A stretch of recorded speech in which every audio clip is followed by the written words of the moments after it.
Cacha el tiro. Gracias. Ya, ¿captas la idea? Eso es lo que dice esta cosa de acá. Por lo tanto, si la llevamos a lo que nosotros siempre hemos manejado, la raíz cuadrada. Recuerden que las raíces que uno sabe son las raíces fáciles. El resto de las raíces para el día del NISP los vamos a calcular. Uno siempre sabe las raíces de potencia clara. Por ejemplo, ¿cuál es la raíz cuadrada de 36? ¿A qué número debo elevar al cuadrado para que me dé 36? 6. ¿Se dan cuenta? Sería lo mismo que decir 36 elevado a un medio. Por lo tanto, en la calculadora, cuando ustedes quieran calcular cualquier raíz rara, porque la calculadora siempre trae raíces cuadradas y raíces cúbicas, ¿se han dado cuenta? Pero si yo les dijese, calculen la raíz quinta de 8. A mano, nunca, porque ¿qué número elevado a 5 me va a dar 8? El 1 no puede ser porque siempre va a dar 1. El 2 no, porque es 2 por 2, 4, 4 por 2, 8, 8 por 2, 16, 16 por 2, 32, 32 por 64, va a ser cascando. Es un número que está entre 1 y 2, pero de ahí a que yo lo determine cuál es, entonces no me sirve. Entonces, ahí uno tiene que aplicar calculadora. Y se dan cuenta, ahí tenemos también x cuadrado, x cubo, raíz cuadrada, raíz cúbica. Afortunadamente mi calculadora tiene la raíz enésima, la raíz que yo quiera. Pero si su calculadora no tuviese esto, usamos esta. Decimos 8 elevado, y ahí ponemos paréntesis, a 1 dividido por 5. Y cerramos paréntesis, y me dice que es 1,515. 1,515 y así sucesivamente. Ese es un truco para cuando su calculadora no le pueda dar las raíces que ustedes quieran, como esta calculadora que trae mi computador, pero la mayoría no las traen, entonces usan la potencia. ¿Por qué? Porque lo acabamos de ver acá. Eso, dado esa prioridad. Ahora, si quieren usar este que está acá, esta función, entonces diríamos nosotros 8 raíz quinta, el mismo número. ¿Se dan cuenta? Esos son trucos para que no nos compliquemos cuando tengamos que calcular una raíz. Ahí en el documento aparece la explicación ya genérica. Si yo digo a elevado a un medio, esto es la raíz cuadrada de a. Si yo digo a elevado a un tercio, esto es la raíz cúbica de a. Cuando no hay exponente, corresponde a eso, en la base. Pero si yo tuviese a elevado a m partido por n, entonces eso es la raíz enésima de a elevado a m. Esa es la unidad de gracia. Ahora, cuando uno hace operaciones, nunca trabaja con esta expresión. Generalmente yo recomiendo que ustedes trabajen con la expresión potencia, una cosa como esa. ¿Por qué? Porque ahí podemos nosotros jugar, multiplicar, hacer lo que se nos antoje. Imagínense si yo les dijese, multipliquen raíz cúbica de 5 elevado a 4, multiplicado por la raíz séptima de 7 de 8 elevado a 2, por decir algo. Profe, no sé, por si acaso. Tenéis toda la razón. Si yo les dijese eso, complicado. No, perdón, me equivoqué. No era así, era este. Este aquí es 5, porque si no, no me va a dar. Este que donde ni yo estaba viendo. Hacer ese cálculo, chuta, y decimos, le metemos mano a la calculadora. Pero si yo recordara que esto es 5 elevado a 4 tercios, multiplicado por 5 elevado a 2 séptimos, ¿cómo se multiplican potencias de igual base?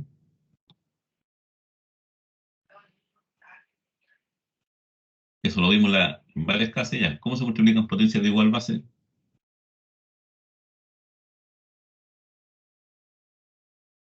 Ya se fueron a ver partido.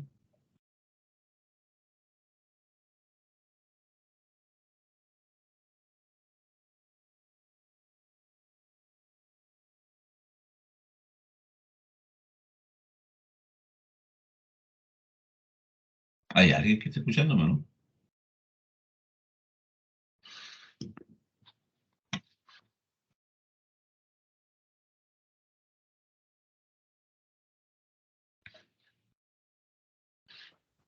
¿Me están escuchando, no?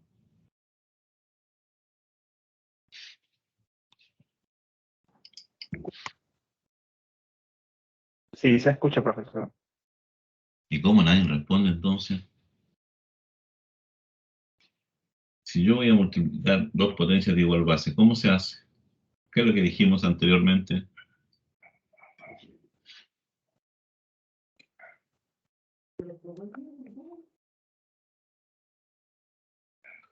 ¿Se suman los exponentes, profesor? Conservo la base y sumo los exponentes. Acuérdense que se los dije, pero vayan ahí manteniendo el torpedito. Entonces, cuando quiero resolver esa expresión es mucho más simple. Porque si la quisiera resolver directamente acá, tendría que hacer una serie de transformaciones. En cambio, si la paso a potencia, me queda eso. Y eso sería 5 elevado a 4 tercios más 2 séptimos. Conservo la base y sumo los exponentes. Entonces el problema ahora se traduce en hacer 4 tercios más 2 séptimos. Mínimo común 21, 7 por 4, 28, 3 por 2, 6, 28 más 6, 34, 21. Por lo tanto, esto sería equivalente a decir 5 partido elevado a 34 partido por 21. ¿Eso se podrá simplificar? Ahí habría que ver. ¿Se sabe la regla de la simplificación o no?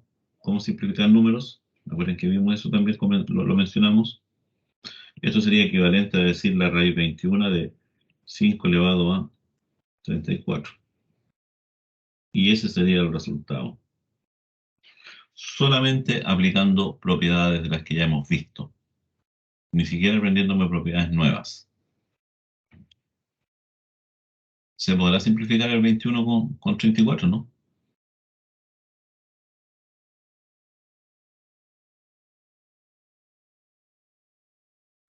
Yo creo que no. No sé si ustedes me dicen algo. Aprovechen de decir algo, están preocupados de lo que está, de cómo va a jugar Chile hoy día. Que no me quiero hacer ni ilusiones. No se puede, profe. No da. Y pues, no, por lo tanto, ahí quedamos en ese ejercicio. Eso es las potencias y las raíces, pues. Sin nada más que eso. Ahora, a n se le llama el radical de la raíz. Obviamente, el a elevado a m es la cantidad subradical, o la base, si la quieren llevar a potencias. Y aquí, ojo aquí, esto es importante. Dependiendo de la base, se tiene que, si la base es positivo, es decir, no a elevado a m, sino que el resultado completo de esto es mayor que 0 y n es par, entonces eso es un número real. Si n es menor que 0 y n es par, entonces eso representa un número complejo. ¿A qué me refiero yo? Me refiero a si vamos a tener una expresión como raíz cuadrada de menos 1. ¿Existe eso? Si tienen calculadora a mano, traten de calcularla. ¿Qué les dice?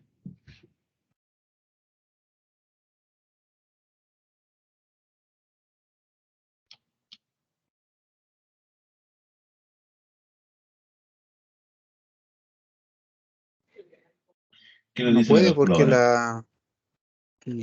la multiplicación de dos números no le pueden dar impar, se supone. No, la raíz no existe, dirían algunos. En el fondo sí existe, pero da un número imaginario, un número complejo. De hecho, a esto se le denomina la unidad imaginaria. Y esto generalmente se le reconoce como I en matemática. Recuerden que los números complejos son de la forma A más B, y no lo vamos a ver ahora nosotros, pero Eso es un número complejo, tiene dos componentes, una componente imaginaria y una componente real. De hecho, en física ustedes van a ver esto, pero en física a esta unidad imaginaria, en física los físicos no sé por qué, pero le ponen J, los matemáticos le ponen I, y ahí están haciendo referencia a la misma expresión. Y no estoy mostrando nada otra vez. Eso que está ahí. La raíz de -1 es I, número imaginario. Ahora, ¿por qué decimos que no existe? Porque nosotros estamos trabajando solamente en el conjunto de los números reales. Recuerden que dijimos que tenemos los naturales, que son subconjunto de los enteros, que son subconjunto de ¿quién? De los racionales, y los racionales unidos con los irracionales me dan a mí los números reales. Pero no paramos ahí, porque existe otro conjunto más que se llama los números complejos. Y los números complejos son de la forma A más BI, en donde A es la parte real y B es la parte imaginaria. Ahora, ¿dónde se usan eso? En electrónica. Especialmente cuando les mencionen algo, cuando estén hablando del dominio de la frecuencia, cosas por el estilo, y les digan por ahí y lo asusten con la transformada de Fourier, que se usa harto en informática, ahí se les van a explicar, pero ¿en qué consiste la transformada de Fourier?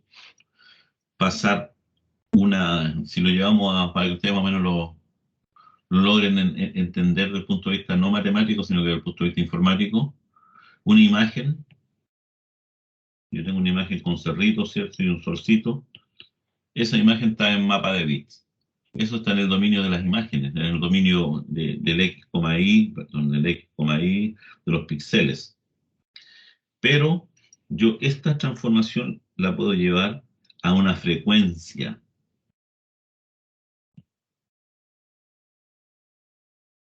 Y esa frecuencia tiene que ver con números imaginarios y tiene que ver con transformada de Fourier. Por lo tanto, usted ya no va a ver la imagen. Generalmente esa imagen, el cerrito, a veces se ve una cosa así.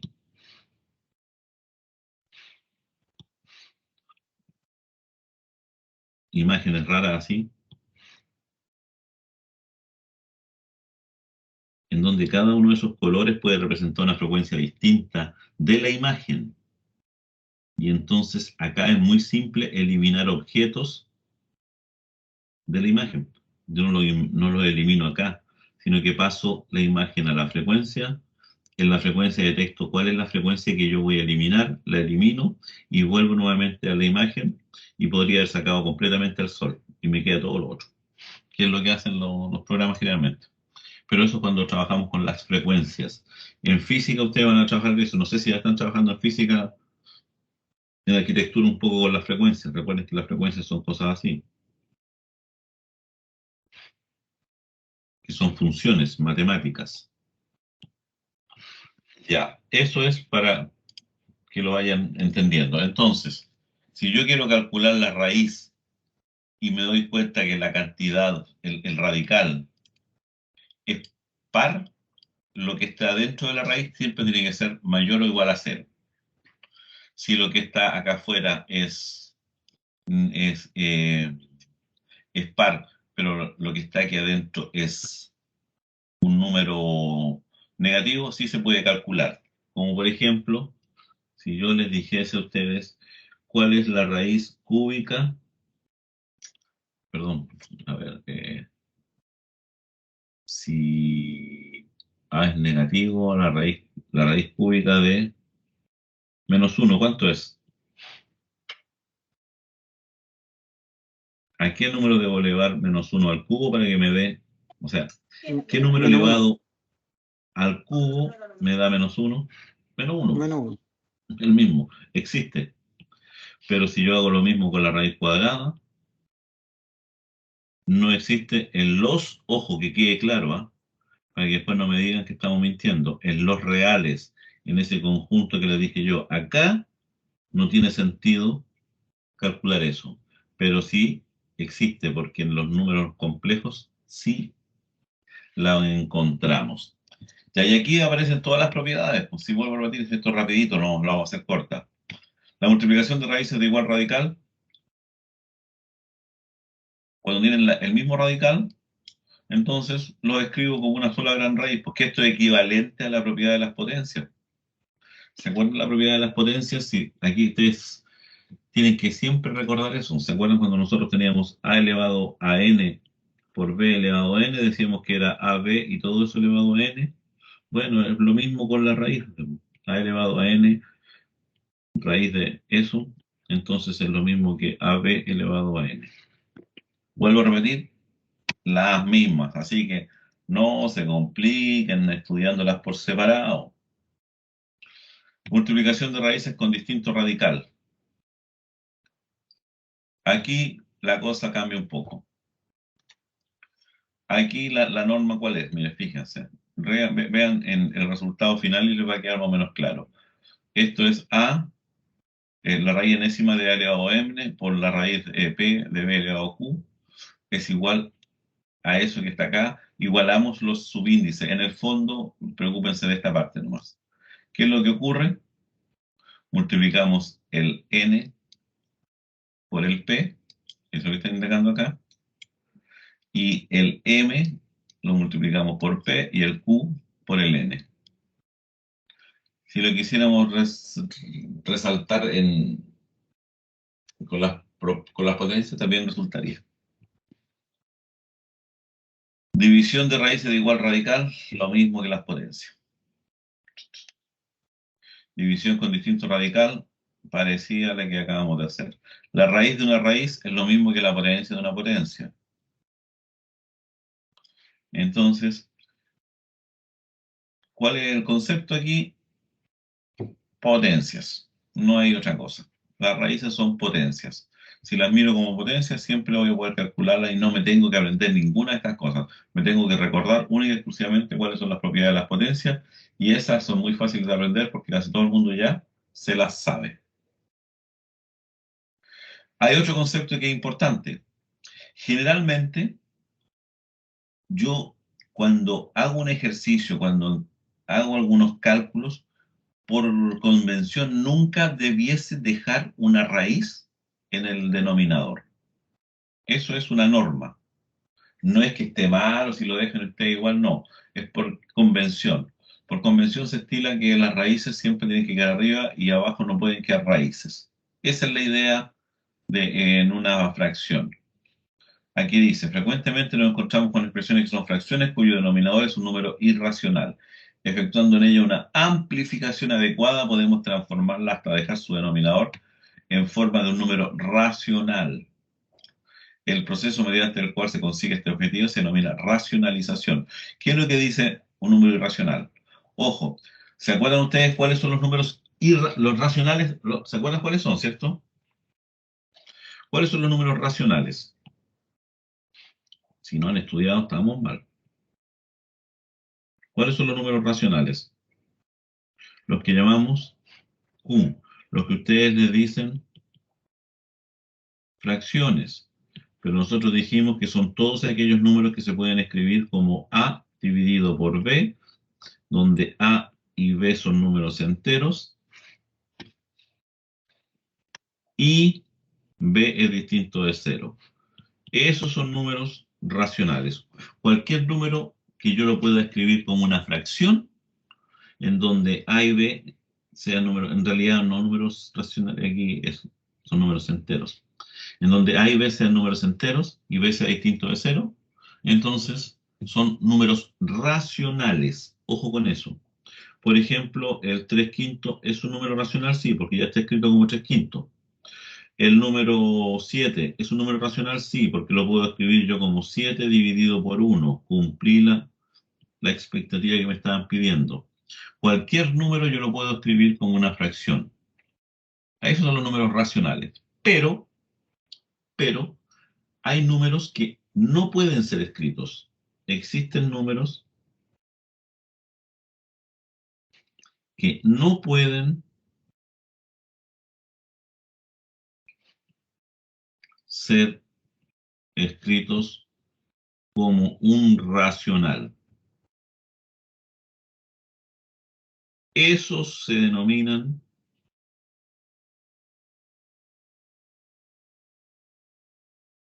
irracionales. Es decir, los números i no los puedo escribir como fracción. Esos son los números irracionales. Eso es lo que dice el ejercicio acá, por si acaso cuando habla. Nos encontramos con expresiones que son fracciones, cuyo denominador es un número irracional. Es decir, es un número que yo no lo puedo escribir como fracción. ¿Ya? Y ahí es donde tenemos que tener claro cuáles son los números irracionales. El ejemplo más típico: nómbreme un número irracional que yo no lo pueda escribir como fracción. Nómbreme uno.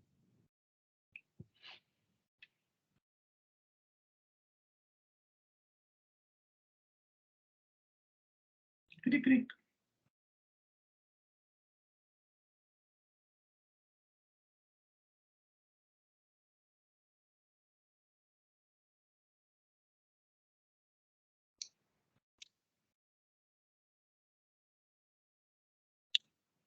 Si no contestas, va a terminar el partido y vamos a estar en clase.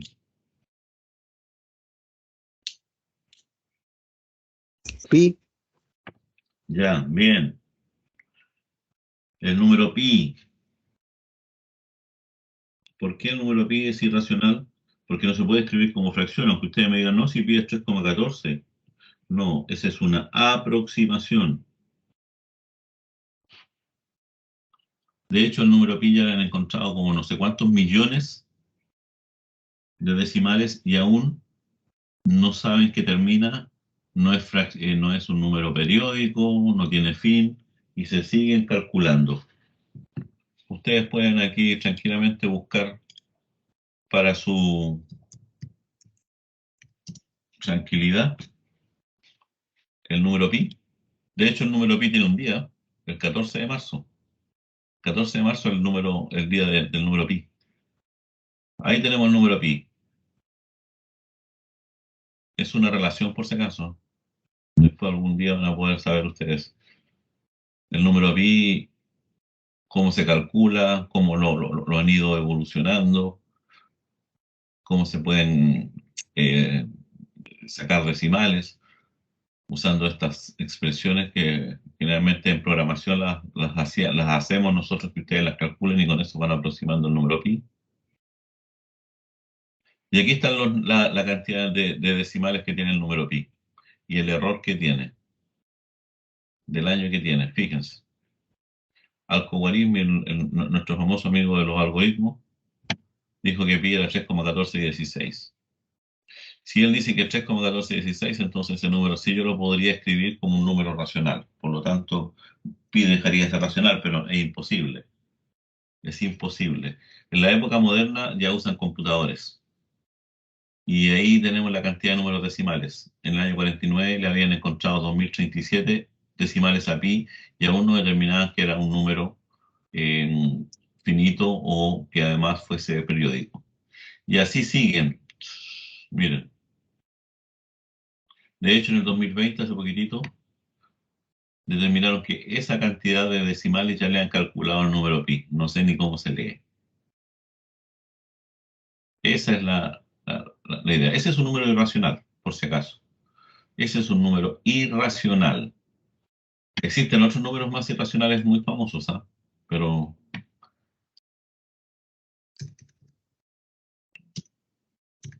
el otro número más famoso que es el número e. Número irracional.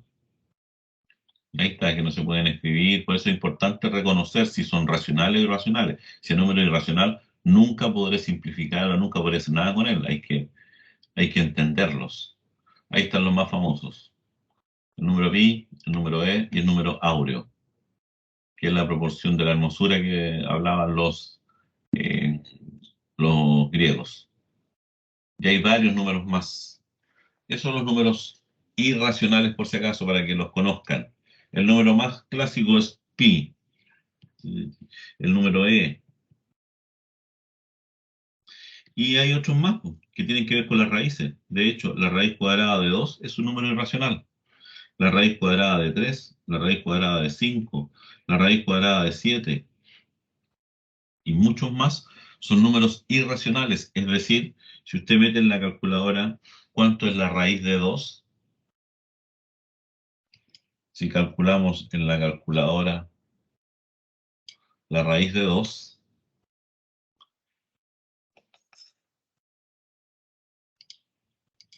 me da esos numeritos. Pero eso no es exacto. Esta es una aproximación con 1, 2, 3, 4, 5, 6, 7, 8, 9, 10, 11, 12, 13, 14, 15. Con 15 decimales.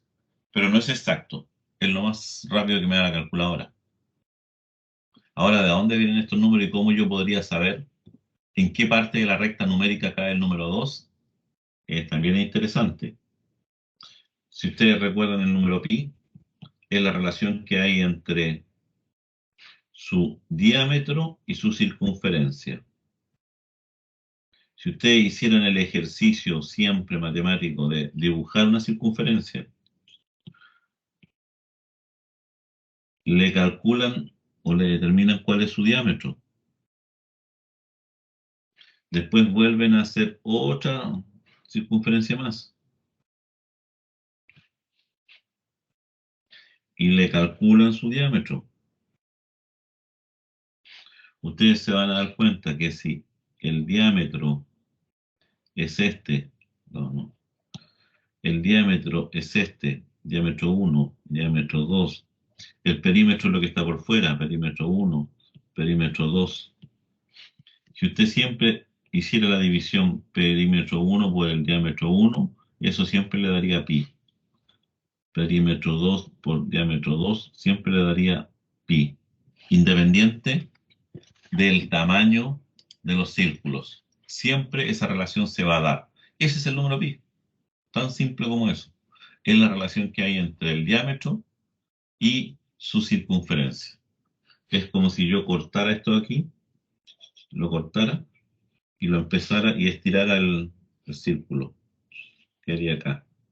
Y después tomara esta medida y empezara a ver cuántas veces cae acá. Y fijo que va a caer 3, y tantas veces. Ese es el famoso número pi, por si acaso. Por eso se llama irracional, porque no sé dónde está. El otro número famoso irracional que tiene que ver con nosotros que estamos viendo ahora es la raíz de 2. ¿Cómo sé yo en qué lugar está la raíz de 2 en la recta numérica? Si yo les dibujara acá una recta numérica, 0, 1, 2, y dibujara 0, a ver, puse 4. Vamos a devolver. Acá y acá. 1, 2 en el eje Y y en el eje X. Y yo les dijera a ustedes, ¿en qué parte debiese caer la raíz de 2? ¿Dónde estaría ubicada la raíz de 2? ¿En qué parte de aquí arriba? Como ya la calculamos nosotros en nuestra calculadora, ¿cierto? En nuestra calculadora nos decía que era igual a la raíz de 2, nos dijo que era 1,4142, por lo tanto, si aquí está la mitad, 1,5, 1,41, como por acá, por algún lado de aquí. Pero ¿en qué lugar exacto? Porque la matemática es exacta. Yo sé que en algún lugar por aquí debería caer el número raíz de 2, porque es irracional. No puedo saber exactamente dónde está haciendo cálculos matemáticos normales, convencionales. Para poder saber en qué lugar de la recta numérica cae, es un truco bastante simple y que lo descubrieron fácilmente los griegos hace miles de años. ¿Qué es lo que dijeron los griegos? Dibujemos un triángulo rectángulo de lado 1, de lado 1, y dado el teorema de Pitágoras, ¿Se acuerdan de Pitágoras o no? Pitágoras nos dijo que la hipotenusa es 1 al cuadrado más 1 al cuadrado, es decir, la raíz de duque. Por lo tanto, este trazo completo, que está aquí, es la raíz de 2. Eso es la raíz de 2. Ahora, ¿cómo la puedo proyectar hacia el eje X, hacia esta parte? Fácil. Acuérdense que los griegos lo hacían todo con compás y reglas sin numeritos. Las reglas y los compases que tenían los griegos no tenían numeración. Ellos ponían acá tranquilamente la aguja del compás. Acá ponían el lápiz del compás y dibujaban eso. Y en esa parte exacta, eso era la raíz de 2. Por eso ellos la podían dibujar y podían hacer plano y podían calcular lo que quisieran. Ya, ese es un número irracional. Esos son los números que nos van a complicar la existencia cuando estamos trabajando con raíces. Ahora, nunca debiésemos tener acá abajo el número irracional. ¿Por qué? Porque ¿cómo voy a dividir por un número que yo sé que no tiene fin? No tiene sentido, ¿se dan cuenta? O sea, es algo como ilógico, como que no cuadra. Y el truco para poder eliminar la raíz del denominador, de lo que está abajo, es bastante simple. Es un truco que tiene ya también hartos años y se denomina racionalización. ¿Y en qué consiste? En amplificar la fracción. Recuerden lo que vimos en las clases anteriores. Amplificar significa multiplicar numerador y denominador por el mismo número. Entonces, ¿por cuánto vamos a amplificar? Bueno, si la raíz es una raíz cuadrada, amplificamos por la raíz dividido por la misma raíz. Es decir, si yo quiero eliminar esta raíz de 3, entonces multiplico por raíz de 3 arriba y raíz de 3 abajo. ¿Qué voy a obtener? Voy a obtener arriba 6 raíz de 3 y abajo voy a obtener raíz de 3 elevado al cuadrado. Ese es lo que voy a obtener abajo. Abajo obtengo la raíz de 3 elevado al cuadrado. Y esto, si ustedes lo recuerdan, es raíz de 3 elevado a 1 medio y todo esto elevado a 2. Y esto es 3 elevado a 2 partido por 2 y esto es 3. Por eso se elimina la raíz. No porque yo multipliqué y chao. No. Se elimina por eso, porque hicimos todas estas operaciones en el mundo de las potencias. Y por lo tanto, nos quedarían, de acuerdo al ejercicio que está ahí, 6 veces la raíz de 3 partido por 3. Pero ahora simplifico este con este y me queda 2. Por lo tanto, el resultado es Profe. 2 veces la raíz de 3. ¿Sí? No se ve, profe. ¿Cómo que no? ¿Viste? Ahí sí, Yo lo veo. ahí sí. Ya, esa es la idea. Esa es el cuento de qué es racionalizar. Ojo, es multiplicar arriba y abajo por la raíz, pero siempre y cuando sea raíz cuadrada. Ojo con eso, porque yo he visto que racionalizan por cualquier cosa y creen que multiplicar por raíz cuadrada arriba y abajo no hay chavos. No, depende. Si el denominador tiene raíz cuadrada, entonces sí amplifico por la raíz cuadrada. ¿Qué pasa si el denominador no tiene la raíz cuadrada? Si el denominador no es una raíz cuadrada, ojo, amplifico la fracción por la raíz del mismo radical. Radical es lo que está arriba. Pero la base ahora va a estar elevada a la diferencia entre el radical y el valor de la potencia de la base. Plop. ¿Qué pasa, por ejemplo, con este caso? 15 partido por 3 elevado a 5. Obviamente ahí 5 está elevado a 1, está claro. Entonces voy a multiplicar, sí, por la raíz cúbica, sí, raíz cúbica. Pero lo que está dentro de la raíz lo voy a elevar a la diferencia que hay entre el radical y la potencia que hay. 3 menos 1 me da 2. Ahí sí que me va a dar esto que está acá. Y el mismo caso que teníamos anterior. Y por lo tanto me va a quedar 15 veces 3, la raíz cúbica de 5 elevado al cuadrado partido por 2. Simplificamos ese con ese que me queda 3 y me queda 3 veces la raíz cúbica de 5 elevado a 2. Bastante. Ese es el truco, ojo con eso, no es llegar y multiplicar siempre como lo hacen acá. Yo cada vez que factoricemos, o perdón, racionalicemos, todos multiplican por lo mismo. Aquí multiplicarían por raíz cúbica de 5, raíz cúbica de 5, y creen que va a estar listo. No. Se multiplica por la raíz cúbica, sí, pero la potencia de la cantidad subradical es la resta entre el radical y la potencia original. Esa es la idea. Ahora, ¿qué pasa cuando en el denominador tengo una suma o una resta de raíces en realidad? Da lo mismo, si suma o resta raíces. Si el denominador, y me salió un gallito. Si el denominador es una suma de raíces, está haciendo frío aquí, por eso me están dando los gallitos. Si el denominador es una suma de raíces, la fracción se amplifica por la resta de las raíces. En caso contrario de que sea una resta, entonces por la suma. ¿Qué es lo que va a quedar? Miren, si aquí hay que seguir paso a paso. Esta es la expresión, 5 partido por raíz, raíz cuadrada de 7 más raíz cuadrada de 2. Tengo que eliminar las raíces de aquí abajo. Esa es la pega, eliminar las raíces de aquí abajo. Por lo tanto, voy a multiplicar por lo que se denomina su conjugado. Su conjugado es poner la misma expresión, pero con signo distinto. Signo distinto. Y me va a quedar esto, y por lo tanto arriba me va a quedar 5 multiplicado por la expresión, pero abajo, si recordamos lo que nosotros habíamos visto ya hace poquitito en álgebra, abajo me queda una suma por su diferencia. Y la suma por su diferencia es el cuadrado del primero menos el cuadrado del segundo. Me ponen que sería este por este, ese por ese por ese y este por este. Eso es una diferencia. Tenemos la misma expresión, con la única diferencia que este tiene signo positivo, este tiene signo negativo. Y eso inmediatamente para mí es 7 menos 2. Y eso es 5.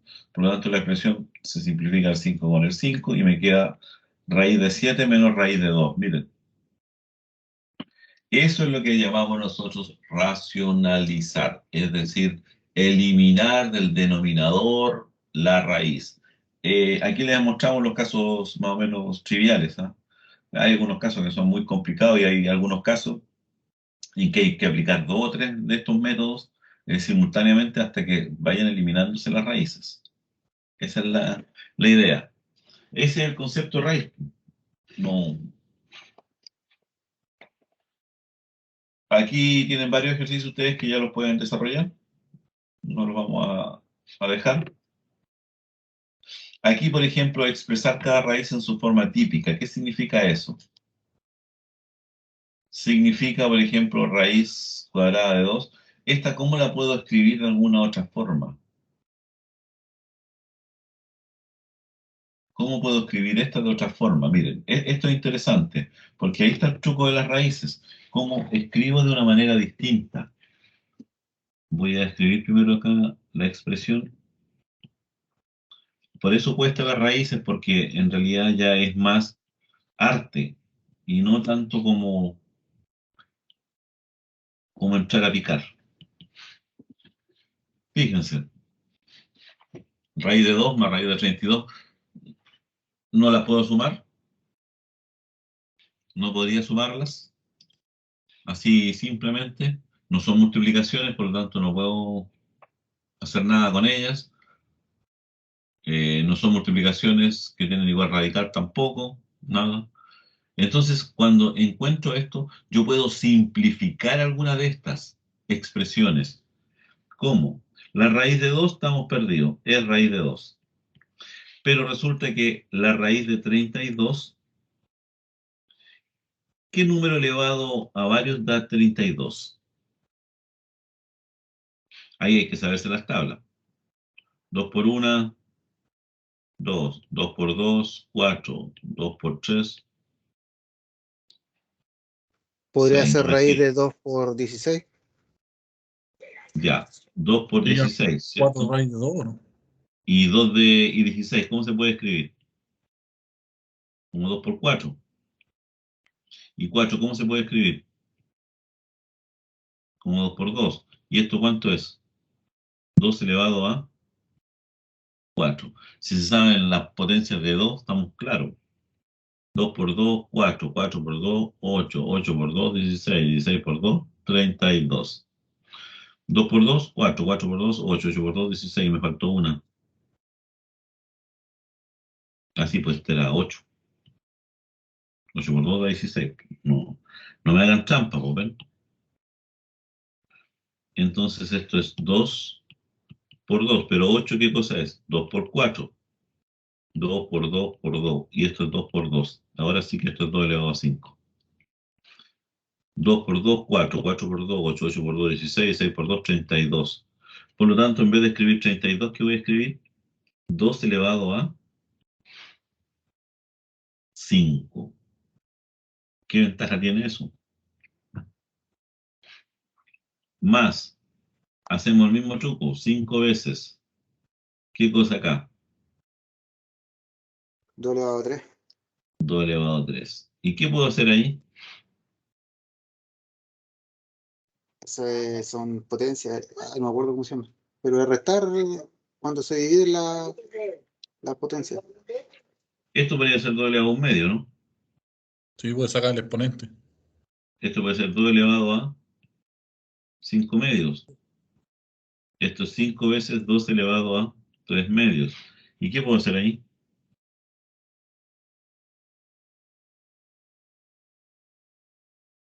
¿Qué puedo hacer ahí? ¿Se acuerdan de factorizar o no?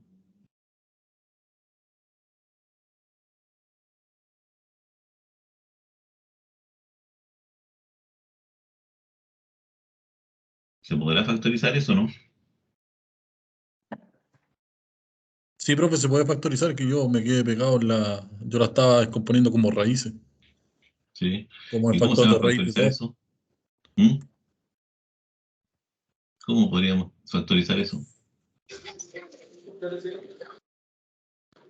Por multiplicando Doble todo por 2 elevado a 2 partido por 1. 2 elevado a 2 al final de cuentas, ¿o no? Pero elevado ¿cómo, a medio. cómo hacemos eso? La idea es factorizar con respecto a este, porque este es el más chiquitito, ¿cierto? Exacto, como 2 elevado a un medio. ¿Y cómo lo podemos hacer? 2 elevado a 5 medios, ¿cómo lo puedo escribir como 2 elevado a un medio?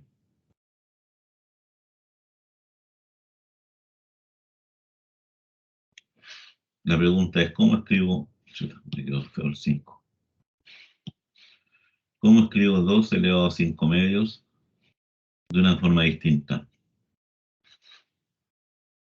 ¿Puede ser 2 elevado a 5 por 2 elevado a un medio? No. ¿Por qué? Porque es una multiplicación. Conservo la Eso base sí, y sumo los exponentes. No me claro. sirve. Chanfle. No me sirve. ¿Cómo la podría hacer?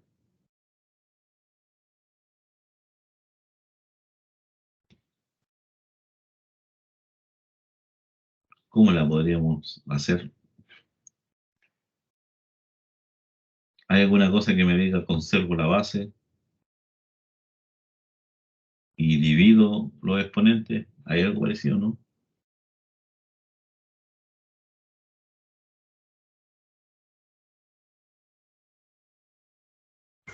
División.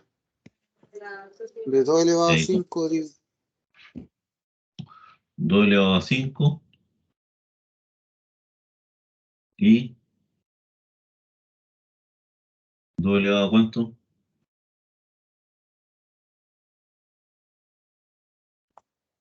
A 2. ¿Cuánto es eso? ¿Cuánto es eso?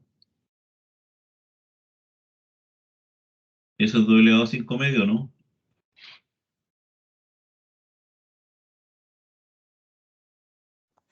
No se restan los exponentes en la división. ¿O no? Por eso yo pregunto. No, entonces no.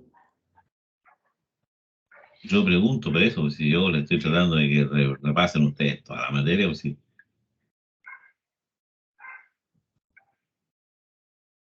yo les dije vayan haciendo torpedos, vayan haciendo torpeditos. ¿Dónde tenían los torpedos? Por aquí, en alguna parte, les dije yo. Por alguna parte le dije yo que había que anotar los torpedos. Sí, pasó el torpeo, profe. Era ¿Pasé ya o por no? menos 2, parece que era. No, tengo el torpeo, ya ni me acuerdo dónde lo dejé. Me acuerdo Lo que pasó íbamos hace haciendo. poco. Sí, pero era con exponente negativo. ¿De dónde lo dejé? Ni me acuerdo dónde dejé el torpeo. Ahí está. No, pero aquí tenemos. Ya ahí tenemos eso que está ahí en todo caso. Sí. Ahí tenemos el mismo, pero restamos los exponentes. Tenemos dos potencias de igual base, se conserva la base y se restan los exponentes. Pero no me sirve. No me sirve para lo que estoy tratando de hacer. Pues, ¿ves? Por eso decía yo, tienen que tener ustedes los torpedines a mano. ¿Qué podemos hacer ahí? Antes que empiece el partido de Chile. Pues. Si no, vamos a escuchar los gritos de gol nomás de los vecinos.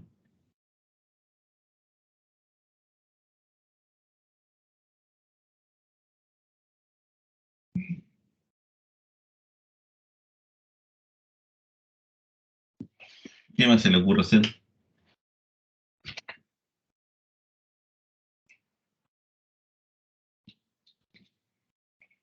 Ya, les doy 5 minutos para que lo piensen.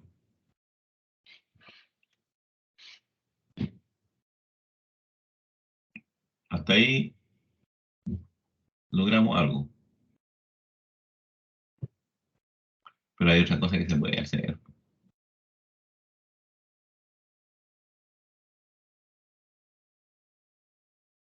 Hay otra cosa que se puede hacer más simple. Si aquí hay que pensar, No cabrón. usar fracciones, o sea, quitar las fracciones. Mm, ¿Pueden quitar esto? Sí. Puede ser una alternativa. O sea, me refiero a de que ya es raíz de 2 más la raíz de 32 puede ser raíz de 16 por 2, que es 4 raíz de 2. Exactamente. Tú me estás diciendo 2 por 16, ¿cierto? Claro. Ah, pero yo le había dicho delante, profe, no Pero se si le va. dije ¿A delante, pues, profe. dónde? ¿Cuándo No, yo dijiste le dije eso? delante cuando le dije, No, no, no me dijiste nunca. Esto Cuando es 2 empezó por el 2 4. por 16, pues, profe. pero ¿A era antes de dónde? meterlo en los exponentes. ¿Cuándo? Po. ¿Cuándo? Para mí que están por viendo el partido ustedes no. Esto es lo mismo que raíz de 2. Esto sería raíz de 2 por raíz de 16. Esto sería 5 veces la raíz de 2 por la raíz de 4. La raíz de 2 sigue siendo raíz de 2. La raíz de 16, ¿cuánto es? 4. 4. 4 raíz de 2. La raíz de 4 es 2. 5 por 2, 10 raíz de 2. Y tenemos ahora términos semejantes. No se conservan. 10, 14, Se 15. conserva. 15 veces la raíz de 2. Se dan cuenta que es puro trabajo algebraico, nomás de repasar las mismas expresiones que ya hemos hecho antes, pero incluso estas son con puros números. Así que a la matemática, aquí la moraleja de esta cosa es que la matemática no es nada nuevo, cabrón. Si es la misma historia, le doy vuelta a la misma tuerca nomás. Siempre. Por eso no, si dicen es tan difícil, claro, cuando la ven parcelada, cuando no logran unir todos los puntos, entonces sí tienen un problema y sí se asustan y sí dicen que esta cosa es complicada, porque la tratan de parcelar, pero los puntos hay que unirlos. Hay que unir todas las cosas y ahí les va a ir cachando usted, en realidad no es tanto lo que hay que estudiar, pues no es tanto lo que hay que aprender. Pues. Esa es la matemática, pues. Eso es lo que yo quiero que ustedes despertaran ustedes ahora. No tanto que seamos especialistas y que en un semestre vamos a lograr ser matemáticos puros, no, sino que entender que la matemática es una sumatoria de cosas. La matemática es una cosa que se va construyendo, pero siempre en función de lo que ya vimos, en función de lo que ya existe, en función de lo que yo ya manejo. Y cada vez que veo algo nuevo, debo tratar de asociarlo o de relacionarlo con algo que yo ya conozco. Por eso para mí es fundamental que vayan estudiando de a poco. La matemática se estudia de a poco y se va construyendo. La matemática no se aprende de la noche a la mañana estudiando 3 horas sin dormir. No, la matemática se va construyendo. No sé si más o menos les queda clara el objetivo de este curso, es ese, no es otro. Darse cuenta de que si ustedes no tienen la herramienta necesaria para entender algún concepto más adelante, sí tienen la base y sí van a poder entenderla porque van a empezar a unir puntos. Van a decir, pero si esta es la misma historia que veíamos cuando reducíamos términos semejantes. Miren, cuando yo hago esto que está acá, esto que está aquí, ¿quién se lo hubiese ocurrido en términos semejantes? No, pero uno lo ve, ¿se dan cuenta? Tenemos la misma historia. Eso es la matemática, eso es lo que ustedes deberían siempre querer y tratar de entenderla. No parcelarla, no decir, hoy día voy a estudiar raíces, mañana voy a estudiar potencia, hoy día voy a estudiar números reales, mañana estudio los enteros y pasado mañana los racionales. No, yo estudio los números, yo estudio el concepto de potencia y raíces juntos, porque es lo mismo. Eso es lo que yo quiero que a ustedes les quede claro y que no anden ahí buscando 500.000 libros. ¿Cuál es el mejor libro para aprender potencia? ¿Cuál es el mejor libro para aprender raíces? ¿Cuál es el mejor libro para aprender racionales? ¿Cuál es el mejor libro para los irracionales? No, la matemática no se estudia así. Si la quieren estudiar así es porque se van a volver locos y van a necesitar 40 años para entender y para pasar. Ya, eso es la moraleja. Así que todas estas cosas son iguales. Expresar como una pura raíz, se dan cuenta, si esto lo llevan totalmente a potencia, lo sacan al tiro, racionalizan estos ejercicios. Ya, eso es el concepto de raíz. ¿Qué era lo importante? Que las raíces son potencia. Nada más que eso. El otro concepto que yo quiero que manejemos, las relaciones. Y primero vamos a partir por una cosa que se llama producto cartesiano. Las relaciones son previas a las funciones. También tienen que entenderlas de esa perspectiva. Esto tiene un desarrollo histórico y un desarrollo normal. Yo no puedo estudiar funciones si antes no he entendido lo que es una relación. Y dicho de otra manera, como yo siempre les tiro palos para lo que tiene que ver con la informática, las relaciones, como las vamos a ver acá, no son ni más ni menos que las bases de datos relacionales. ¿Por qué creen ustedes que se llaman bases de datos relacionales el Oracle? ¿Porque relaciona datos? No, porque vienen de la matemática, el concepto de base de datos, y vienen del concepto de producto cartesiano, de relación binaria, por si acaso. De hecho, los informáticos nosotros deberíamos saber más relaciones que funciones, porque todo en nuestra pega es relaciones, más que funciones. En otras carreras todo es funciones. ¿Qué es el producto cartesiano? Vamos a tomar nuevamente dos conjuntos, cualesquiera. Ya vimos concepto de conjunto, A y B. El producto cartesiano, que se va a escribir como A cruz B, así se lee, se define como, me dio frío, voy a prender la estufa. Tengo una estufa que más lo que alumbra que lo que calienta, de esas que valen 8 lucas. A cruz B se define así. A cruz B se va a definir como el conjunto de pares ordenados, y aquí entra el concepto de par ordenado, porque también existe el conjunto de par desordenado, por si acaso. Pero par ordenado significa que la primera componente pertenece al primer conjunto y la segunda componente de ese par pertenece al segundo conjunto. Por eso se denominan pares ordenados. AB no sería lo mismo que BA, o XY no es lo mismo que IX, porque son pares ordenados distintos. ¿Por qué? Porque se define de esta forma el producto cartesiano. Son todas las parejas que yo puedo formar de tal forma en que el primer elemento pertenece al primer conjunto y el segundo elemento pertenece al segundo conjunto. Eso es una relación. Ejemplo, si tenemos el conjunto ABC, y el conjunto BDE, cardinalidad 3, cardinalidad 5. Entonces, su producto cartesiano, ¿cuál va a ser? Tomando el A con el D, el A con el E, punto. ¿Por qué? No hay nada más, no puedo hacer más parejas porque tiene dos elementos el B. Pero ahora tomo el B con el D y el B con el E. Y ahora el C con el D y el C con el E.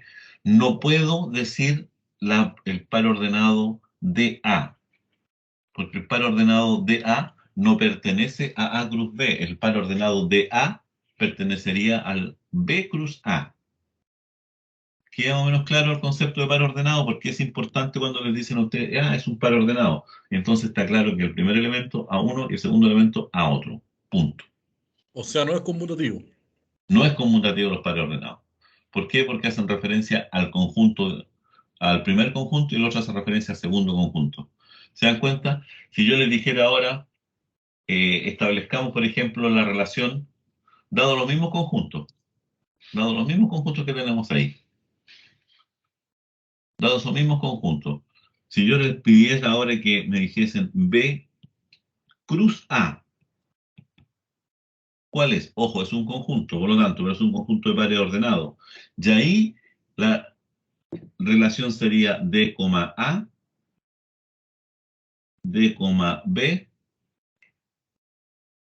D, C. Después sería E, A, E, B y E, C. Y se dan cuenta de que son distintos. Recuerden que son conjuntos. Para que dos conjuntos sean iguales, todos sus elementos tienen que ser iguales.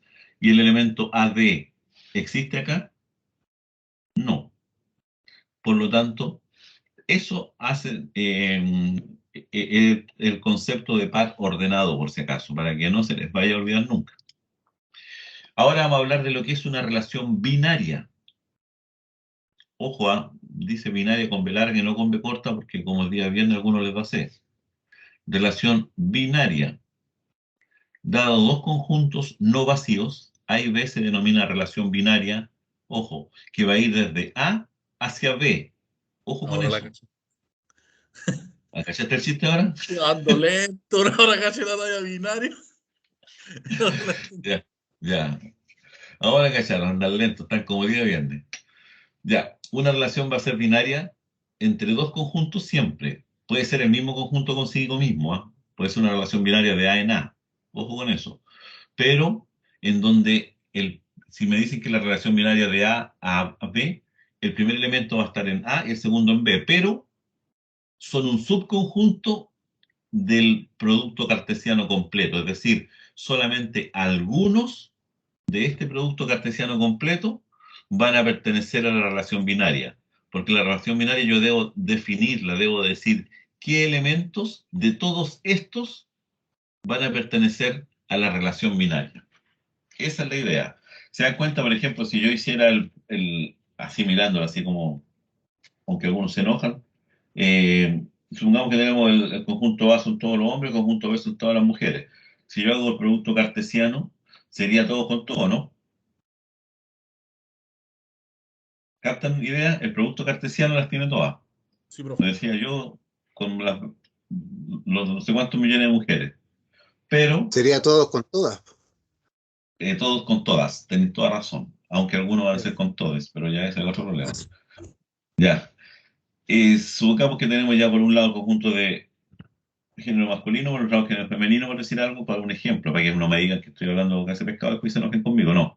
Para ejemplificarlo nomás.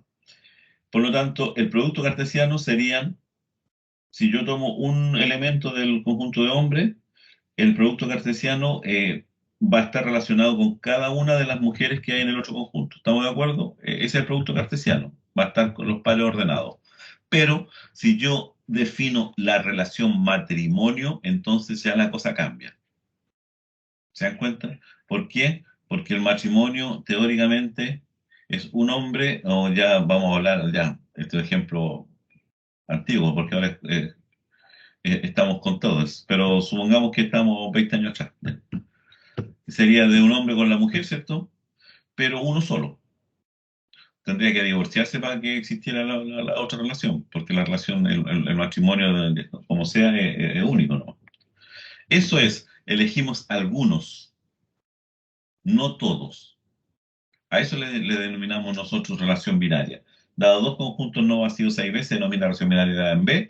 A cualquier subconjunto de A cruz B, R es relación binaria de A, y se escribe de esta forma, de A a B, sí, solo si R es un subconjunto de A cruz B. Es decir, los pares ordenados de R son un subconjunto siempre de el total de los pares ordenados.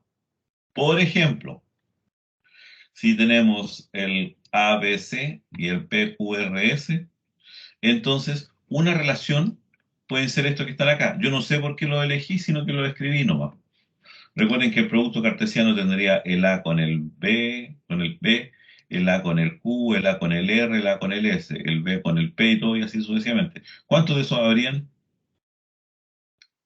La cardinalidad de este por la cardinalidad de este de acá, es decir, 3 por 4, es decir, el producto cartesiano tendría 4 por 3, 12 elementos. De esos 12 elementos, yo elijo 3.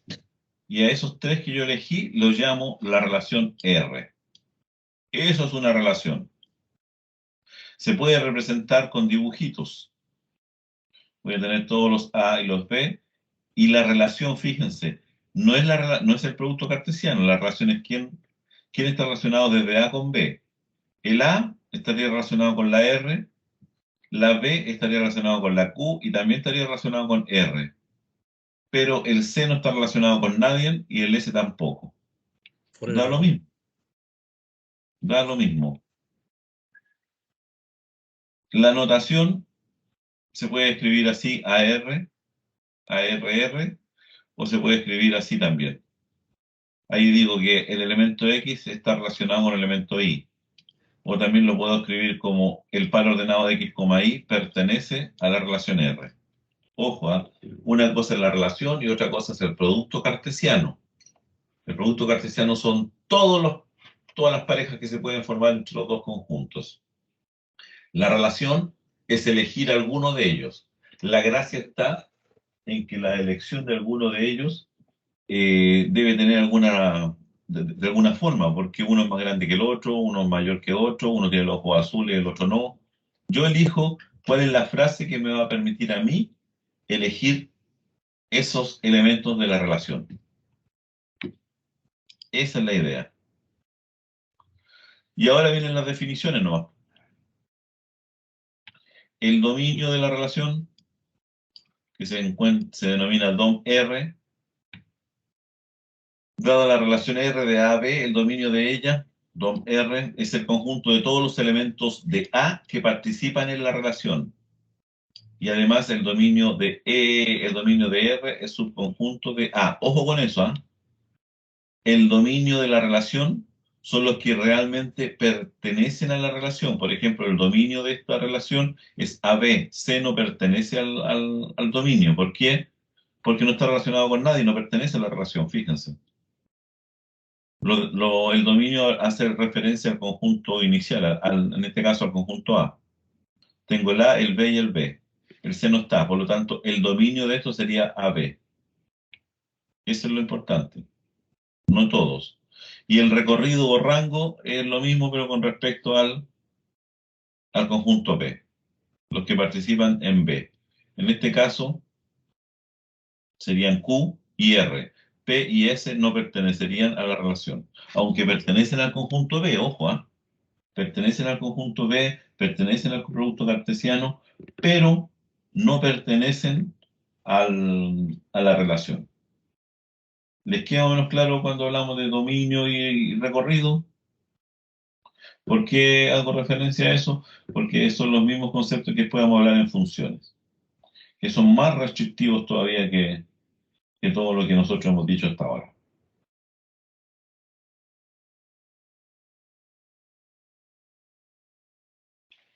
Notación, ya la vimos, el dominio, el recorrido. La relación inversa. Dada la relación de A en B, la relación inversa denominada R a la menos 1, no es que R esté elevado a menos 1, sino que es una notación. R a la menos 1 hace referencia a una relación inversa. Está formada por los pares ordenados X, Y, tal que X, Y pertenece a R, es decir, dar vuelta a los pares ordenados. Eso es la relación inversa, por si acaso. En el ejemplo anterior, la relación inversa sería QB, RA y RB, por si acaso. Y aquí hay algunos conceptos que ustedes los tienen que conocer, pero que tampoco es mucho lo que uno podría mencionar. La relación refleja o reflexiva habla de un conjunto A no vacío. Es decir, la relación va a ir desde el conjunto A al conjunto A. Vuelvo a repetir, eso puede ocurrir. Generalmente en matemáticas siempre hablamos de relaciones de un real a un real, de un entero a un entero, del mismo conjunto al mismo conjunto. Eso ocurre. Una relación refleja, sí, solo sí para cada elemento de A, se cumple que el A está relacionado con el A. Por ejemplo, la igualdad en los números racionales o los números reales en todas partes es una relación de refleja. ¿Por qué? Porque si el A es un número racional, el A siempre va a ser igual al A. ¿Se dan cuenta? Y así sucesivamente vamos a ver todo eso. La relación simétrica, si está el AB, también debería estar el BA. La antisimétrica, si está el AB y está el BA, entonces A igual a B. Nadie le va a preguntar por eso en todo caso, ¿eh? Si esto vuelvo a repetir, son definiciones. La transitiva se dice que si el A está relacionado con B, es decir, el par A, B pertenece, el par B, C pertenece, entonces necesariamente el par A, C también debería pertenecer. Y aquí hablamos de varias de las relaciones. Eso es el concepto de relación. ¿Queda claro? Que no hay mayor diferencias. Ahora, si analizamos cuál va a ser la definición del concepto de función, ya cambia la cosa. Las funciones son mucho más restrictivas. Las relaciones no son tan restrictivas. Las funciones sí. Las relaciones lo único que deben cumplir nomás es ser parte de un conjunto más grande que se denomina producto cartesiano y que cumplen una determinada característica de sus elementos. A las funciones yo les doy mayor restricciones. Si ustedes alguna vez estudiaron estructuras de datos, ¿cierto? Y en estructura de datos les decían que existían las listas y después les decían que existían las pilas y las colas, pero les decían que las pilas y las colas eran listas, pero con restricciones. El mismo concepto acá. Las funciones son relaciones, pero restrictivas. Eso es lo que quiero que quede claro. Una función es mucho más restrictiva que una relación. Por eso se usan para todo lo que es matemática, porque y la restricción va generalmente sobre el primer conjunto, sobre el conjunto A inicialmente, o el conjunto de las primeras componentes de los pares ordenados. Por ejemplo, vamos a definir lo que es una función. Sean A y B conjuntos no vacíos. Nuevamente puede ser el A con A también, ¿ah? Da lo mismo, aquí hablamos en términos genéricos. Vamos a definir F, ojo, la letra F en delante de la letra R. Una relación, miren, fíjense lo que dice. Definimos F como una relación, miren, que va a ir desde el primer conjunto al segundo conjunto. Entonces, F es una función, también se denomina aplicación en la nomenclatura matemática, generalmente la aplicación ahora los que estudiaron en Francia.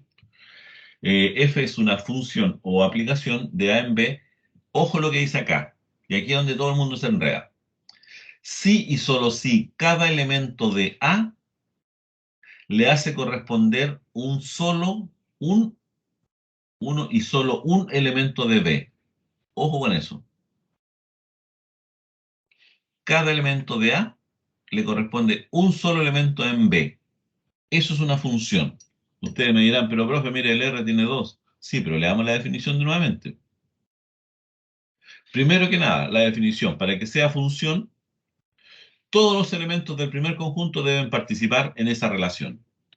Eso es prioritario. No es como en el caso de las relaciones, ¿se acuerdan que no le poníamos esa restricción? Bueno, yo pongo la restricción siguiente. La relación que usted me está definiendo, si todos los elementos del conjunto A participan en esa relación, entonces vamos por buen camino. Tiene cara de función. Segundo, cada uno de esos elementos está relacionado con solo uno y uno, nada más en B. Ah, sí. Ah, entonces lo que usted me acaba de definir es una función, es decir, es una relación restrictiva. Fíjense que lo que dice acá, si solo si a cada elemento de A, todos los elementos de A le salen flechas. Ah, participan todos los elementos. Vamos a suponer que el conjunto A es el A, B, C y D. Del conjunto B no me dice nada. Solo me dice que todos los elementos del A deberían participar. Y que además, cada elemento de A debería estar relacionado con solo un elemento en B. Y eso sí ocurre porque el A está relacionado solo con el R. No importa que el R esté relacionado con el D. Lo que dice la definición es que los elementos del A deben estar relacionados solo con uno del B. Ojo, este está relacionado con R, el B con M, el C con P y el D también con R. Y en el conjunto B quedan elementos libres. No importa, del elemento B no me dice nada la definición.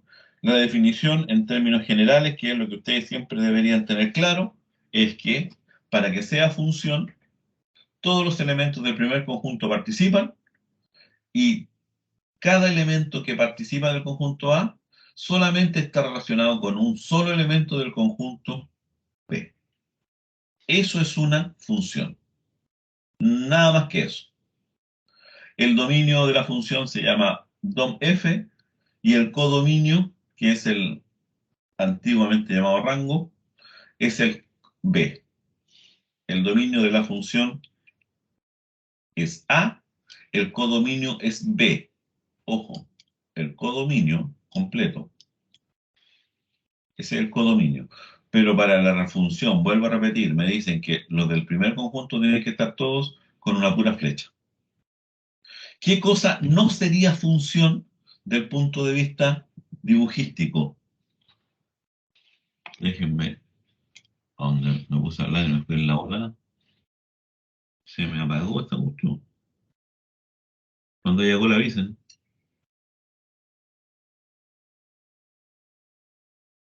Como están todos viendo el partido ya y no me está pescando nadie. Y yo haciendo el loco aquí. Acá estamos, profe.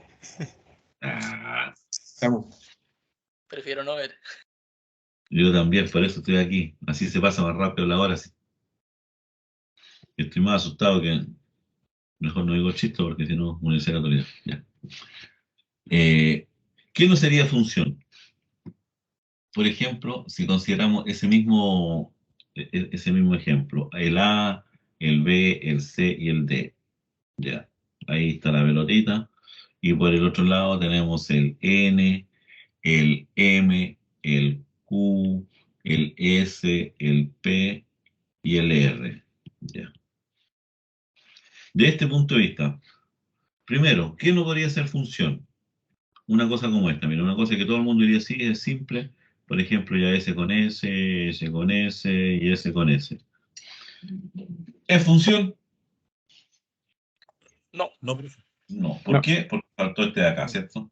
Falta uno. Faltó uno. Si yo digo eso, ¿es función ahora? Sí, profe. Ahora Sí. sí, porque están todos. Pero ¿qué pasa si digo esto? ¿Es función? No. No, Net, No. porque ese tiene que ver con esto.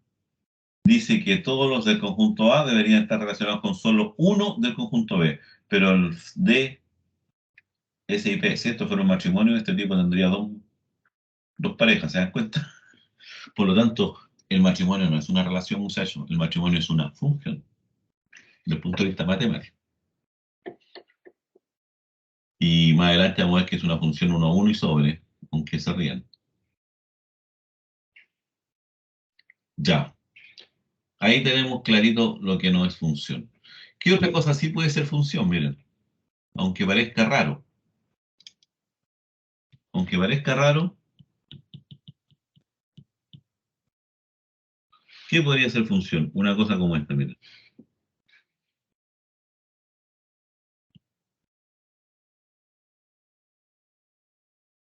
¿Es función? ¿Qué función? ¿Por qué? participan todos los del primer conjunto, y cada elemento del primer conjunto está relacionado con uno solo del segundo conjunto, que es el mismo cubo. ¿Pero es función? Sí es función. ¿Queda claro? ¿Alguna duda? Quedó claro, profe. Sí, Ya, profe, está queda clarísimo. claro. Queda claro, ya. La notación, sea f función de a en b y x en, generalmente así se escriben las funciones. F de x igual y. Ojo con eso. F de x igual a y, si y solo si x, y pertenece a la función. Ojo con esa nomenclatura. F de x, esa es la función, va a ser igual a y. ¿Qué significa eso? Que un elemento de acá va a estar relacionado acá. En este caso, sería f de a, sería igual a q. F de b sería también igual a q. En este caso que tengo aquí en la pantalla, y así sucesivamente. ¿Cómo sé yo eso? Porque el par x, y pertenecería a esa relación. Si esto, esta función, yo la escribiera como conjunto y de pares ordenado, tendría que decir AQ, BQ, CQ y DQ. Eso sería eso, y esto sería la función f. También la podría escribir así. Obviamente cuando son funciones chiquititas la escribimos así, pero cuando son funciones complicadas y grandotas, no. La llevamos desde el punto de vista matemático. Esto que está acá. F de x igual y. ¿Qué significa esto? Este pertenece al conjunto inicial A y este sería el conjunto B. Es decir, este va a estar relacionado con este. Eso es lo que significa la notación matemática. También le denominan algunas cosas a algunos matemáticos y se ponen medio pesados. F de A es igual a R, si solo si R es la imagen de A bajo F. ¿Se dan cuenta lo que significa? Significa que Q es la imagen de todas estas cosas de acá, pero eso es lo mismo. ¿Cuál es el recorrido ahora? Ojo, que el codominio era todo el F. Ahora el recorrido o rango es el conjunto formado únicamente por todos los elementos de B. Lo mismo que en el caso anterior de las funciones, que son imagen de al menos un elemento de A. Además, el recorrido de F, obviamente, es un conjunto del recorrido de B, está claro. Aquí hay varias definiciones más. Y otra definición que es interesante que la conozcamos, que es una función epiyectiva, sobreyectiva o sobre. Tiene todos esos nombres, ¿eh? Sobre, epiyectiva. Y aquí ponemos restricción a la misma definición de función. Ya la definición de función en términos genéricos me dice que todos los del primer conjunto participan y ninguno del primer conjunto puede estar relacionado con dos del segundo. Perfecto, ya. No me dijeron nada del conjunto B. Pero ahora sí me dan una restricción al conjunto B. Entonces me dice, oiga, esa función, ya, pero si cumple esto, le ponemos apellido. Y el apellido va a ser función epiyectiva. ¿Cuál es una función epiyectiva? Me dice lo siguiente, mirando el dibujito, ustedes quedan claros lo que está indicando en todo caso. Sea f una función de a en b, entonces f es epiyectiva, sobreyectiva o sobre, como la quieran llamar, si solo si a cada elemento de b es imagen de al menos un elemento de a. En chileno, ¿qué significa? Significa que todos los elementos de b también pertenecen a la relación O o sea a que la ahora se función. debe incluir a todo B nomás. Todo B ahora. Ojo con eso, pero sin incumplir el hecho de que cada uno del primer conjunto tiene que estar relacionado con solo uno del otro lado, ¿ah? Como el ejemplo que está acá. ¿Te das cuenta? Esto sí es una función epiyectiva, sí. Primero que nada, es función. Lo primero que hay que preguntarse, ¿es función esta cuestión? Sí. ¿Por qué? Participan todos los del primer conjunto y además ninguno del primer conjunto va a dar a dos elementos distintos. Todos van a dar a uno solo. Perfecto. Pero, si usted se dio cuenta de que además todos los elementos del conjunto B participan, entonces esa es una función, pero además con apellido. Es una función llamada sobreyectiva o epiyectiva. Epi o sobre, como quieran llamarlo ustedes. Esa es la idea.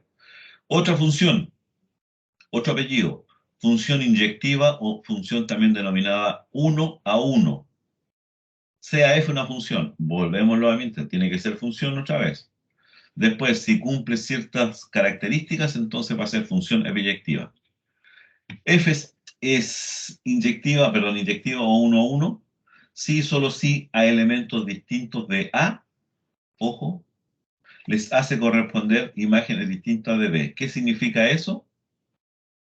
Que en primer lugar, ninguna elemento de B le llegan dos flechas. Ojo con eso. ¿Captan la idea? Aquí en el ejemplo está claro. S está con S, S queda, no, ningún elemento de B recibe dos flechas. Incluso quedó uno vacío, quedó uno sin relación, no importa. La función 1, 1 me dice que cada elemento de B le llega una sola flecha, ¿no? O sea, a los elementos de B que participan en la función les llega una sola flecha. Nada más. ¿Pueden quedar elementos vacíos o sin flechas? Sí, no hay problema. En el de acá no quedaba ninguno, pero acá sí. El de acá recibía dos, el de acá no. Y mágicamente los matemáticos dijeran, oye, ¿y si encontramos una que se llame biyectiva? ¿Y cuándo es biyectiva? Cuando es 1, 1 y sobre, es decir, cuando cumple las dos. Y esas son las funciones importantes. Esas son las funciones más importantes que tenemos nosotros. Sea f una función de a en b, entonces f es biyectiva, si solo si f es inyectiva y epiyectiva a la vez. Es decir, cada elemento de B es imagen de un solo y solo un elemento de A bajo D. Donde dice cada elemento significa que participan todos y solamente es imagen de uno. Es decir, a ningún elemento le van a llegar dos flechas, como por ejemplo esa cosa que está ahí. Esta es epiyectiva. Le llegan acá, allá, allá, acá. ¿Todos participan de aquí? Sí. ¿Todos participan acá? Sí. ¿A ninguno de aquí le llegan dos flechas? Sí. Ah, entonces es una función biyectiva o es lo que se conoce matemáticamente como una biyección. ¿Y por qué son tan importantes? Porque es la base del conteo. Fíjense que cuando yo cuento voy a contar sillas. Estoy en la sala de clase y quiero contar sillas. Lo que hago es una función biyectiva en donde relaciono un número con una silla. Y un número solamente está relacionado con una pura silla. Silla 1, 2, 3, 4 y hago una función biyectiva. ¿Se dan cuenta? Ahora sería ideal que Chile estuviera jugando de manera biyectiva, es decir, acá jugador brasileño lo persiguiera un puro jugador, sería más fome que otro poco el partido, más cansado que no sé. Pero eso sería biyectivo. Ah, no sé, pues, el Gary Medel aforrándole a Neymar y cosas así. 1-1, que no quede ninguno libre. ¿Se dan cuenta que le puedo Neymar en meter andador. matemáticas? ¿Mm? Neymar en andador. Oh, oye, oye, han visto a Neymar cómo se tira, de repente lo tocan y se da como 500 vueltas. No sé. Rueda la mitad de la cancha. No, yo una pura vez le he visto que le pegaron una pata buena y ni se movió. Esa sí que fue pata. Pues no sé, ¿por alguno de ustedes juega fútbol o no? ¿Ha jugado fútbol alguno de ustedes? Más o menos harto. No, Intentamos. puras pichangas, no. No somos futbolistas. Yo fui futbolista en mis tiempos mozos. Cuando estaba, hasta que llegué a la U, en el primer, segundo año ahí me retiré. Jugué en Magallanes. Jugaba en la inferior de Magallanes. Eso era interesante. Y ahí uno sabe, el que es futbolista sabe. Cuando te pegan una patada y te das 500 vueltas, ¿por qué clubo? Porque cuando te pegan y te duele, ni te moví. Ni te moví. O sea, por eso cuando los jugadores yo veo que le pegan patada y da con 500 vueltas, ese está brutito. Se para enojado de una, puro cobrar, no. Claro, Cuando pero pegan la cuando a patada, uno se le la da, pegan. cuando te aforran firme, cuando te aforran firme, ahí uno no se mueve, queda botado, queda tirado. Y por eso cuando el Neymar da como 500 vueltas, ese weón está puro bailando, ¿no? Ya, sigamos con las funciones.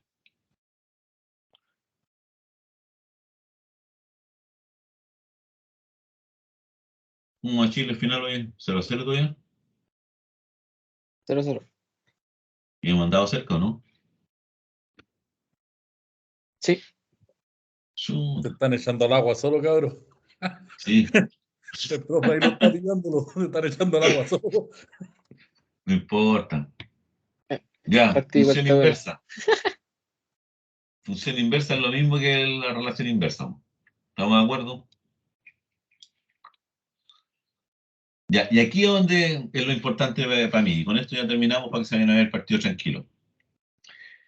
Las funciones siempre tienen una gráfica.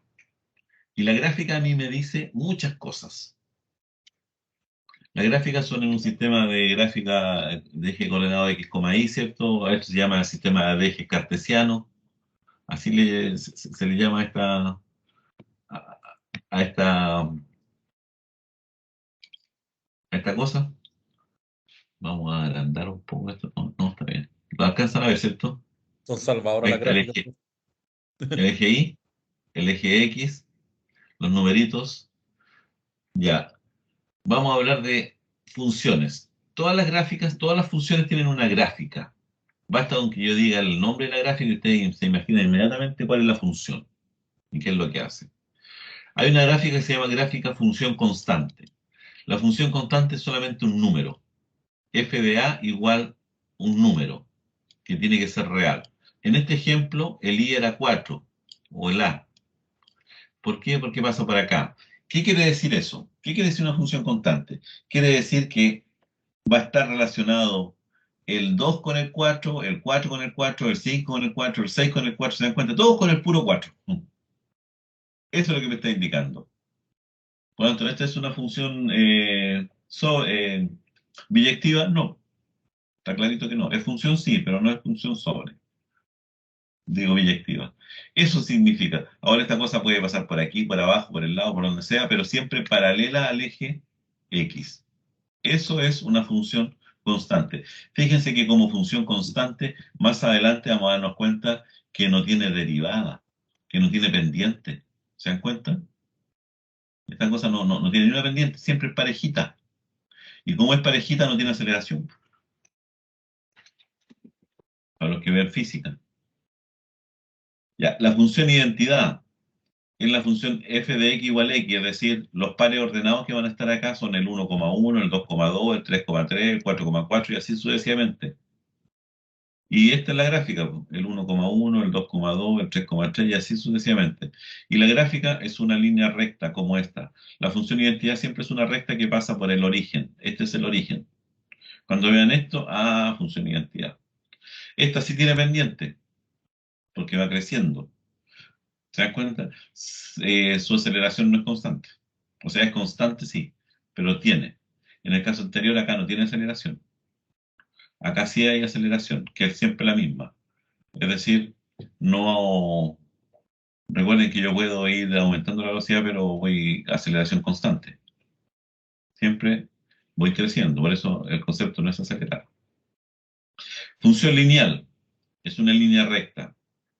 Tiene esta forma, un número multiplicado por x más b. Por ejemplo, y igual 2x menos 8. También puedo poner f de x igual 2x menos 8, significa lo mismo porque dijimos que f de x era igual a ella. Y aquí empiezo a tomar los pares ordenados.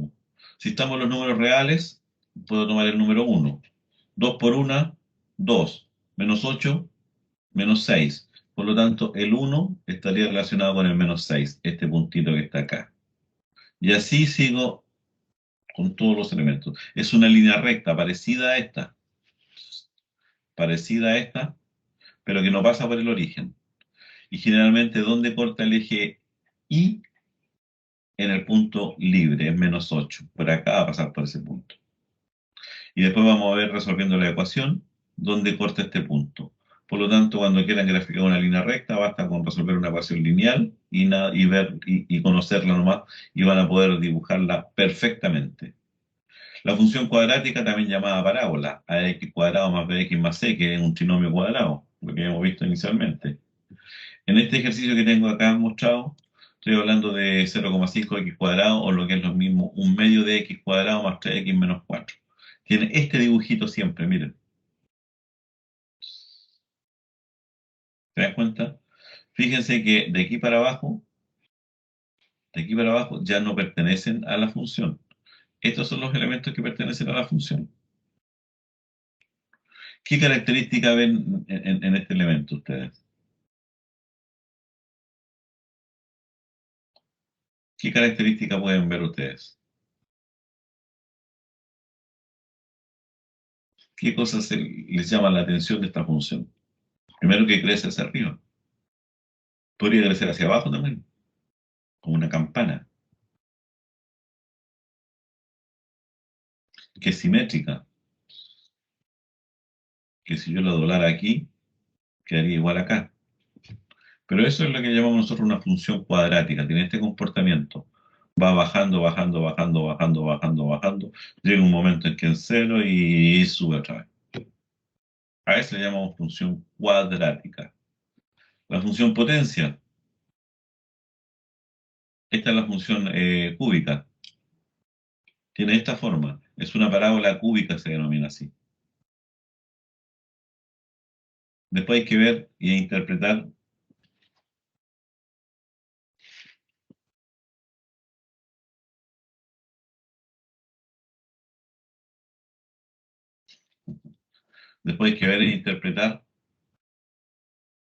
qué significa estas cosas. Después tenemos la función exponencial. La función exponencial no pasa para abajo, pero no toma números negativos en el eje Y, toma puros números positivos, pero siempre tiene esta forma. Y crece. Es una función que la vamos a estudiar harto en otras asignaturas. La función logarítmica es parecida a la exponencial, que crece, pero la logarítmica no crece mucho, pero no toma valores negativos para el eje X. Miren, una cosa así. Presenta un crecimiento bastante lento, en cambio la exponencial tiene un crecimiento muy rápido. Entonces ahí cuando hablamos nosotros en estructura de datos que una función o un algoritmo tiene un comportamiento logarítmico, significa que es un buen comportamiento.